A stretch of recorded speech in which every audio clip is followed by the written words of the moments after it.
articulate the way things have been going and also happening with you. A movement that has prided itself for over 150 years, warning the world about a coming crisis where freedom of conscience would be tested, where the whole world may be against you. And I pastored during this window. And I saw member after member and visitor after visitor ask me why the organization foretold in Revelation 12, identifying itself as the remnant of Bible prophecy, was not standing for freedom of conscience.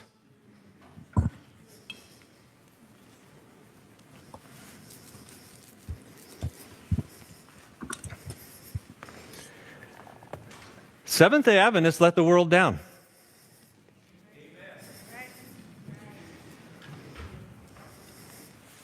And while people were looking, we were arguing about the type of clothing on the emperor.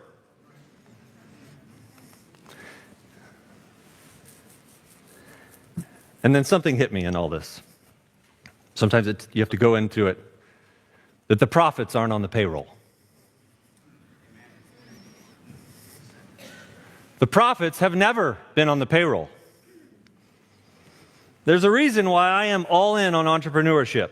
If you go through biblical and secular history, the greatest men and women who have ever walked the earth were not under the employment of government or religion.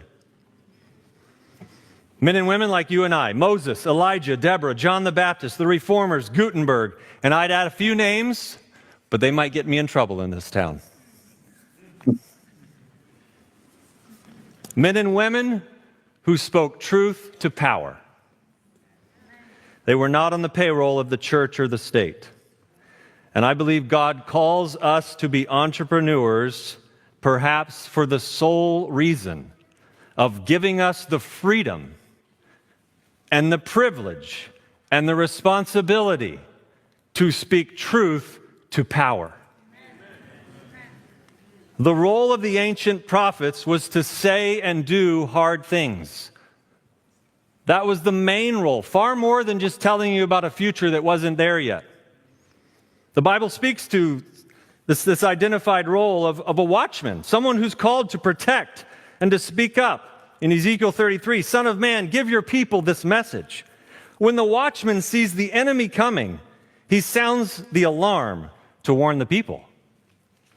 Then if those who hear the alarm refuse to take action, it is their own fault if they die. They heard the alarm, but they ignored it, so the responsibility is theirs.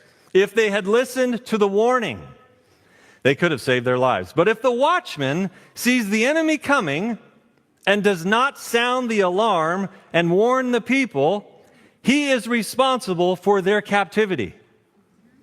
They will die in their sins, but I will hold the watchman responsible for their deaths. And so I am making you a watchman. Therefore, listen to what I say and warn them for me. If I announce that some wicked people are sure to die and you fail to tell them to change their ways, they will die in their sins and I will hold you responsible for their deaths. But if you warn them to repent and they don't repent, they will die in their sins, but you will have saved yourself. While the world needed a warning, we were sitting on our shofar. The men and women who lead enterprises, most often entrepreneurs, are the ones with a voice in our culture today. They have the freedom and the calling to say things that matter. And if they stay silent, if you stay silent, if I stay silent, we will be held accountable. Entrepreneurs are the visionaries and innovators. Just as the prophets looked into the future and called for change, entrepreneurs, we often envision a future that calls for some change. It calls for some disruption. Entrepreneurs challenge the status quo. The prophets often spoke about injustice and they called for reform. The entrepreneurs, well, we call for some changes too.